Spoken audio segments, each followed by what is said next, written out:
I played 10 years, I made $10 million in 10 years. In Orange Theory, I sold my business after 5 years for $70 million.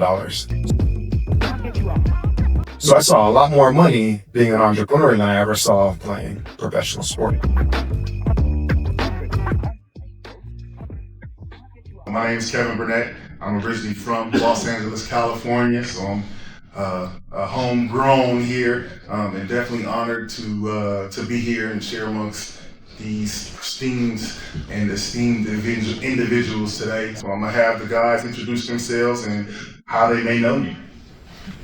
I'm Chidi, Ahanotu. I played 12 years in the NFL. I went to Cal Berkeley again, go Bears. And I was a lowly 6th round draft pick, but all the best players in the NFL are in the 6th round, like Tom Brady, Chidi, Ahanotu. Yeah, so that's a special round. There's a long list of us. I just don't have past me and Tom Brady on it. But I rose all the way up to be the franchise player and the highest paid player on the team, full of Hall of Famers: John Lynch, Warren Sapp, Derrick Brooks, Tony Dungy. And Simeon Rice was there at the end, yet. But I'm one of the original founders of the Tampa 2, which my friend here reminded me that I don't say it enough, but people have emulated our defense, so it's a high honor, and being one of the original guys is one of our calling cards. So great coverage. I have an NFC Championship ring that I got for losing the Super Bowl against Tom Brady. So, yeah. Well, this is more right? Yeah. So anyway, that's who I am in a nutshell. Chidi, thank you, man. All right. I used to run, played in the NFL for 10 years, also played in CFL for 2, NFL Europe for 1, and did a quick stint with the XFL. And the funny thing is, a lot of those teams I didn't make, but somehow I eventually got to the NFL and I played for 10 years and I won a Super Bowl with the Ravens, lost a Super Bowl with the Bears. But after my 13-year professional career, I went on to be a franchisee for Orange Theory Fitness. I'm a developer for the company. I brought it to California. I just went and did a workout one day, and I was like, wow, this is an interesting business. And just so happened that their corporate headquarters were upstairs from that one studio that I went to. The studio I went to was in Fort Lauderdale, Florida, and I just won a Super Bowl 2 days before. So I always say Super Bowl on Sunday, Orange Theory on Wednesday. I just finished my MBA at George Washington, and I was like, let me look at the business model, let me see a P&L, let me just learn about this business. I saw how much money they were making, I'm like, wow, let me see if I can bring this to California. So I brought it back to California, me and 2 partners. We ended up, with maybe 12 units. We sold our 12 units at, like a 12x multiple. So you beat the average then?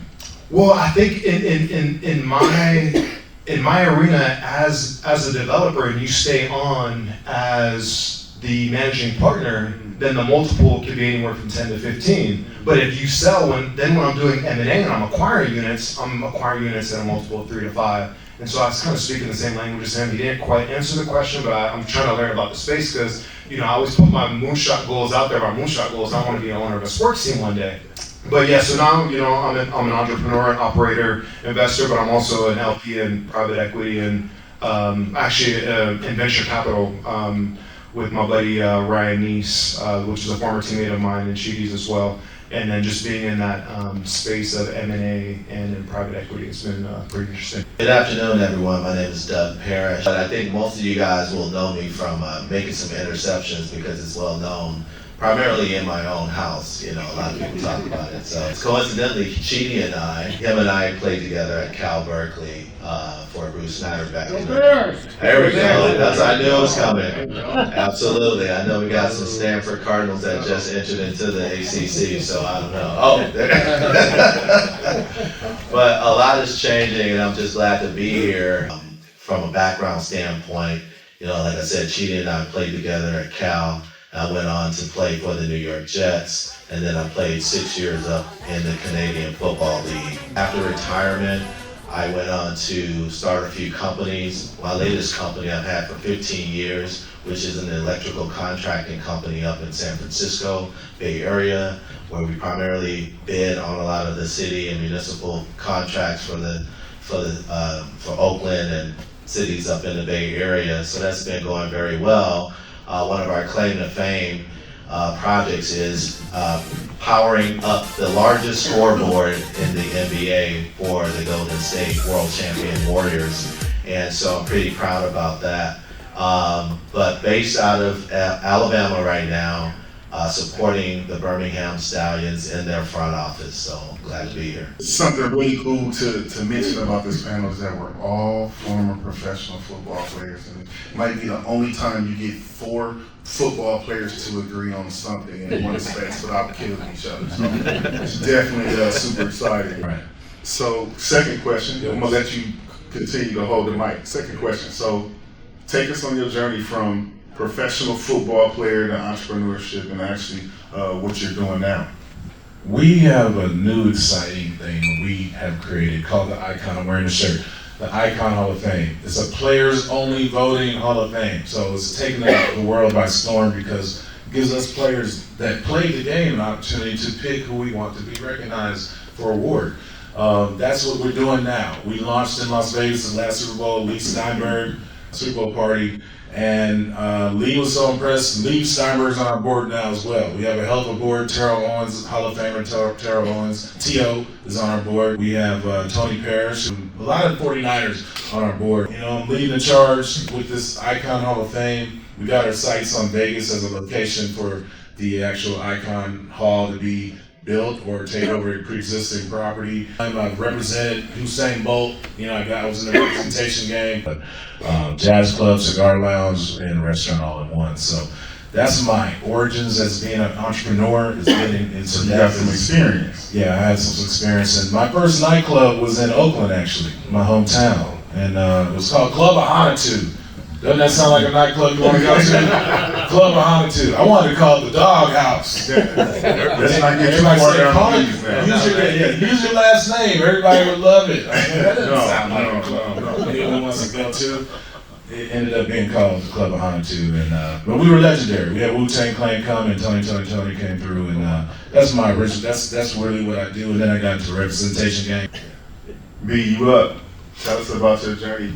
Man, I think just curiosity, like anything, got me into entrepreneurship. I played 13 years of pro, so you know the average NFL career, by the time you're 26, your career is done and you're transitioning out of ball. So I played till I was 36.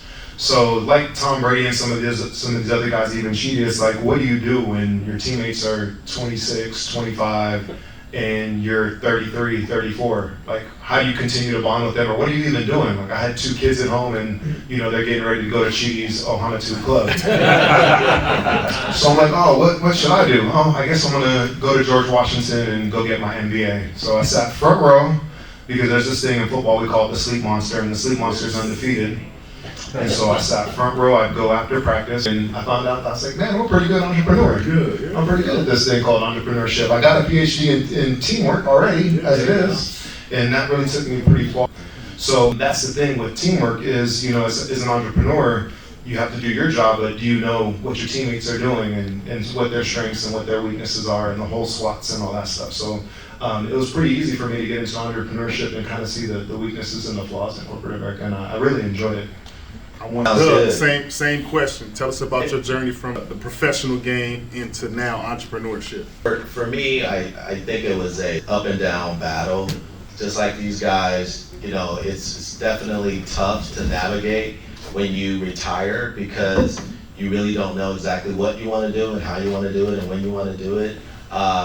So for me, it was trial and error, but I knew that I had the basic, you know, principles and concepts to get out there and make it happen. The same principles and concepts that got me to playing professional football were the same things that got me to being a great businessman. So discipline, getting up early, working when nobody else would work. You know, it's just like I used to say this all the time, when you're sleeping, I'm working out. And that's the same thing that I apply right now to my business. And so, as I get older, yesterday was my birthday, and I keep telling everybody that. Happy birthday. But a part of that is when you pass a certain age, and from my experience, you just do things that you're passionate about, right? So I do things that I'm passionate about. I do things that are organically, which hence the name of my podcast, which is Football Organically, where we cover the SEC and the ACC.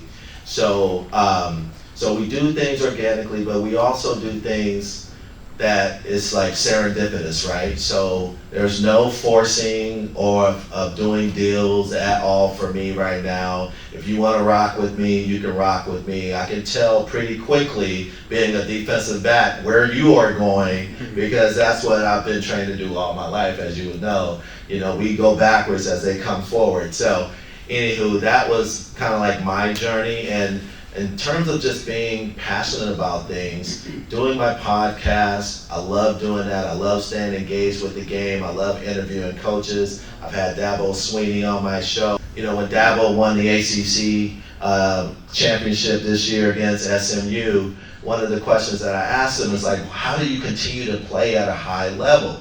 And, you know, he first gave honor to God, and he said that, you know, that's how he's always been programmed. He knows nothing else. And just like me, like, I wouldn't want to be around you guys if you guys were moping around, like not doing anything. All of you guys are successful in my eye, and that's who I like to hang around. I like to hang around winners. Winners hang around winners. Iron sharpens iron, like men sharpen men. And that's the thing. So now I'm just transitioning to the United Football League, where I'm primarily responsible for getting partnerships for them. That's essentially what I do. I do things that I'm passionate about right now.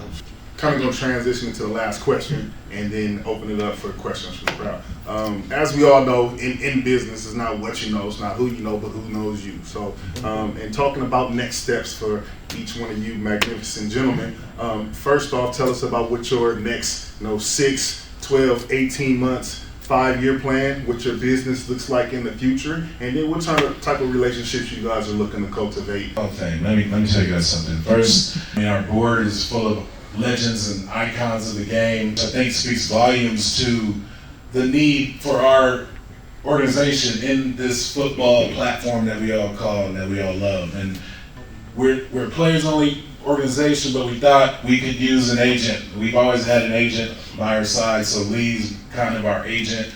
We have a global vision. We have a global vision of taking an icon to every sport and letting the players have a voice in this discourse as far as who we think should be nominated and rewarded and recognized as a Hall of Famer. I know these guys because I played against them. Let me say who I believe should be considered a Hall of Famer. We are disrupting the industry because this has never been done before. It's historic.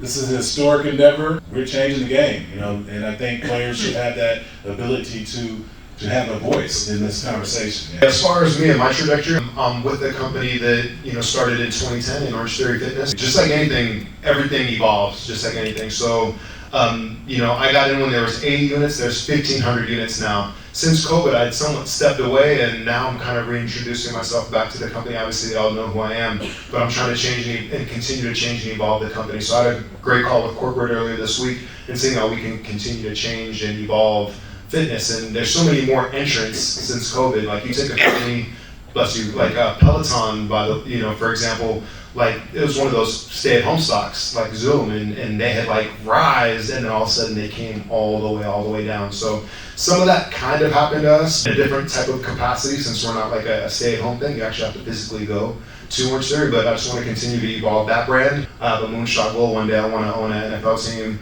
I wouldn't mind. People ask me, like, why don't you go back into coaching? I see myself more as an entrepreneur now than I do see myself as a former player, so I wouldn't do anything like GM or anything like that, but I'd be a team president or something like that. Trajectory of your business or businesses, also the UFL. Yeah, as in terms of Red Dipper, which is my electrical contracting company, I think we're going to be focused in on getting more contracts and providing jobs for the community. When we get contracts, we are able to hire people from the community, local folks that can, feed their families. That's really important to me. I want to mention also that I sit on 2 boards for the University of California, which focuses on bringing jobs and contracts to diverse businesses, women-owned businesses as well. And that's near and dear to my heart. Again, I just do things that I'm passionate about. In regards to my podcast, which is pretty exciting, I co-host one podcast with AP Stedham. He's been covering the SEC since I was a baby, covering Paul Bear Bryant at Alabama back in the day. by the way, that was my inspiration growing up as a little kid, listening to those guys win all of those games.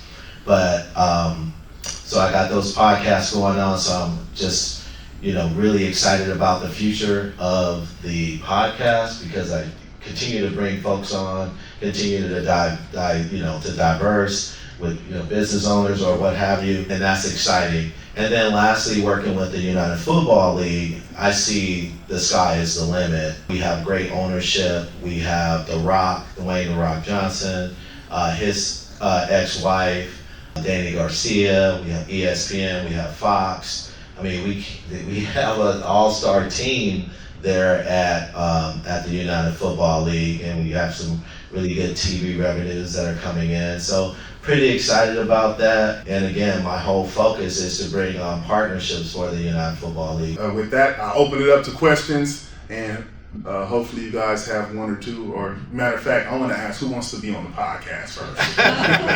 Oh, there we go. Mid wants to be on that podcast. Definitely would be on the podcast. All right. Go Ole Miss. Question.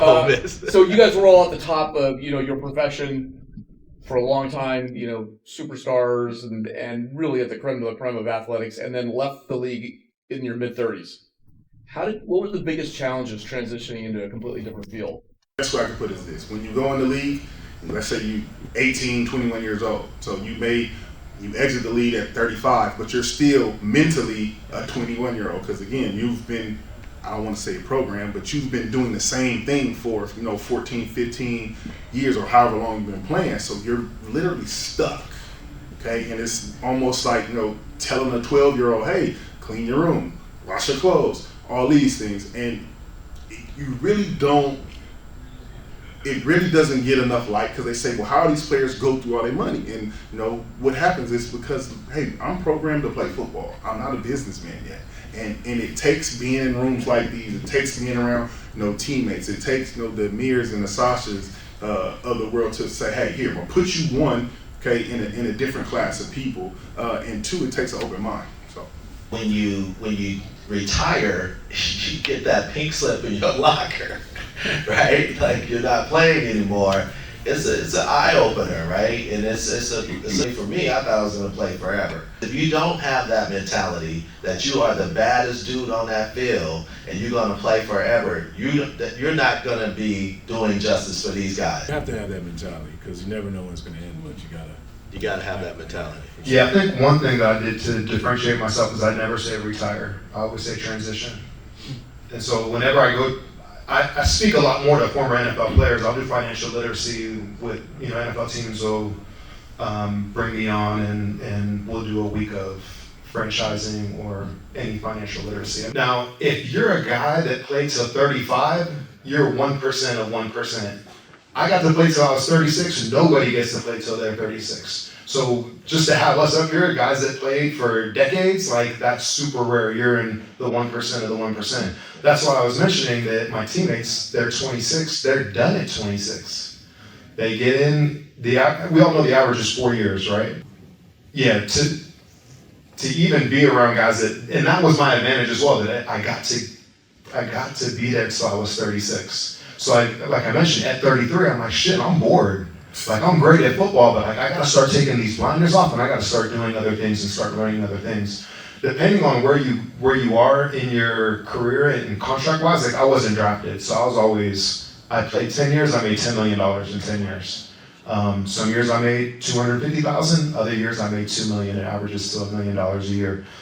In Orange Theory, I sold my business after 5 years for $70 million. So I saw a lot more money being an entrepreneur than I ever saw playing professional sports. I think, you're lucky if you're able to get past that. And then, like, once you get to a guy, LeBron's 40, LeBron's a billionaire. A lot of that money is not from playing basketball. I mean, a big chunk of it is, but like, look how great of an entrepreneur he is. Mm-hmm. So when I tell guys, first contract, blinders are on, it's all about football. Second contract's your money contract. If you get to a third one, you'll be lucky, but then we got to start looking at diversifying ourselves, and whether that's education, getting into businesses. There's a lot of different ways to educate yourself. It's not just going to school. We still struggle with that question, right? I've been out for 20 years now, And I'm still like, what am I going to do with the rest of my life? You know, and I think it's a prevailing question that just kind of follows you because we've been playing football since we were little kids, you know, and trying to find that purpose, you know, and that's why I'm so excited about what we're doing at the Icon because this is something that's historic. It's first ever, you know, organization like this. But when I was in the St. Louis Rams, and Brendan was just mentioning this, like, you're this 35-year-old guy. For example, I came back, after I played with Brandon, that was my last year in the league, I went back to Tampa, and Chris Sims was there. And I played against his dad. So, you know, let that sink in. Chris Sims was there. I played against his dad, Phil Sims. It was my first game in the NFL. We went to New York, and we got our butts beat. So that in itself is like a mind-blowing thing, and it really makes you look around the room and say, you know, what the hell is happening? I'm an old guy. I'm old, but I'm only 35, right? That's ancient for football. Yeah, it's ancient. So, and then as Brendan was saying, you know, this new generation comes in and they're talking the lingo and like you have a disconnect. You know, you're on your way out because these guys are coming in talking a whole different language, a whole different mindset, and you're like, it's like you're running a daycare now. You know, that's what it feels like. That's how it felt for me. So it's tough, man. And you know, I had my own businesses while I played. I opened that restaurant in 1999 when I became the franchise player with the Buccaneers. Not the Ahanotus, the Sacks in Tampa. You know, we had Derek Jeter coming through. Of course, my teammates would come through. So I was already doing the transition before. I knew it was in the horizon, so I started, I want to start doing things now to get myself prepared. So I think I had a little bit of better transition than most guys. And as they alluded to, what you're looking up here is like a unicorn. I think it's something that, like I said, I'm about to be 55 this year. You know, I know I don't look like I'm 55. And I'm like, when do you become an adult? Like, I played this kids game until I was 35. 20 years later, I'm still looking good, you know. The ladies are chasing me, and I'm feeling like I got one more down left in me. I can be a first down specialist. Focus. I think one of the things, though, and really relating to what Chidi is saying, is that you're probably never gonna find, maybe not. I mean, if you play as long as we play, you might never find that same feeling in anything that you do. Right. Yeah. And just to find it once in football, doing something of your dream, that's great. For me, to be lucky enough to be owning to find it twice, because I was owning gyms. Like, I'm the workout guy, you know what I'm saying? So I love that I own gyms and I had 20,000 members and I could change people's lives, and people would come and do wedding parties at my gyms. They do bride versus groom, then they would go get married and get in the best shape of their lives, or they get off of diabetes medication or whatnot. So I think for you just to find, you know, something that you love one time in life, and then to ask a player like, hey, do you think you're going to find that again? You're not going to tell anybody you're probably not going to find it again, but I think a lot of players are looking for that same feeling, and you're probably not going to be fortunate enough to find that same feeling again.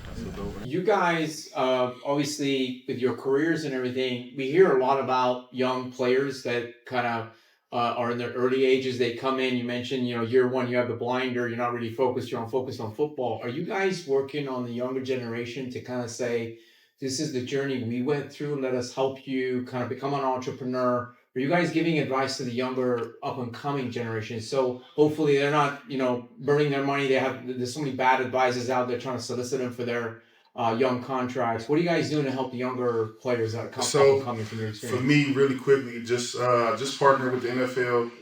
I have a certificate course that's personal development and crisis management for retired athletes, but also special forces operators. So, you know, as we know, the statistics, you know, 3 years, 3 games. But after you leave those type of partnerships, as you mentioned, life is never the same. And it's to kind of, one, keep you close to that type of brotherhood, and two, you know, to help you reignite that purpose. I think a big part of what Cal Berkeley does is bring former players back in and to talk to the young athletes that are there, letting them know that, hey, you may be able to be an entrepreneur, you may be able to be Doug Bryan. Doug Bryan is, you guys may be familiar with him. He's one of the most successful people that have come out of Cal from an entrepreneur standpoint with his REIT. And I think he has like multiple single family homes that he's renting out and stuff like that. But, you know, with guys like Doug Bryant coming back and talking to the players and just being a beacon of light for them and showing them that, hey, you may stumble, but you can get back up. And I think that's the biggest thing, is that to come back and teach them and let them know that they can persevere through whatever they're going through. Last week I went and spoke at UCLA. I spoke at the courthouse downtown last week as well for the young men's group. And I try to give back as much as I can. And my buddy Ryan Neese that I was talking about, go ahead and stand up and wave and say hi to everybody, Ryan. You stand up there? That's Ryan. That's my buddy. Neese. So he's a former player as well. But I think no matter how much I do, like, he lives and breathes it. So he actually has like an entrepreneurial school within his venture capital firm. And I'm super proud of him starting, you know, as a minority person that started a venture capital firm and to have close to, you know, $1 billion of assets under management and all the things they do to give back. But like I said before, like I'll go I spoke with the Dolphins, the Ravens, I've been at NFLPA events. So I try to give back as much as I can. But yeah, when you're a first year player, you really have to have the blinders on. You're living your dream, so stay in that dream. Don't go outside the dream because you got to get to contract number 2. So I really don't advise guys to do too much, but they already are though, because guys see, you know, guys like LeBron and obviously like we all wear Jordans as the other, as BJ Armstrong was saying, they have a leg up because the college athletes are paid now. Whereas if I got a bag of groceries when I played, I would have been suspended from a game. And now guys are making 6 figures and 7 figures. You know, the average guys are making 6 figures. So it's a very much a different game. So I think they need the financial education even more than we needed it. Listen, I'm an old guy. I got in the league in 1993. I was starting as a rookie, and I was making $135,000 before taxes. Okay, so the landscape has changed. So what Brendan is saying is so true. Like, to imagine coming out of college and having this, you know, millions and millions of dollars. What do you do with it? You know, I was making $135,000. I was pissed off about it. Don't think I was happy about it, but $135,000 as a starting defensive But in 1980, 130,000 was like making $1 million today. 1993. Oh, 93. It's the old man jokes, you know. It's a whole different landscape what these guys are having to deal with now with the type of money they're dealing with while they're even in college. So, you know, it's such a big part of the discourse now. Man, well, I got a fun fact. So back in 1999, Ryan Neese and Brendan Ayanbadejo were the linebackers at UCLA, and I used to come up there and go eat all you can eat in and out on my recruiting visit. So it's like super cool, and like me and BA been friends for forever, and I just meet Neese too. But just to be able, to be out of the game and be again around in such a room, and then to see us in life after football, man, you really don't see it that way. I was gonna say, when I eat in and out now, I have to go to the hospital. The calories. I need that orange theory for real, right? That in and out starting to stick.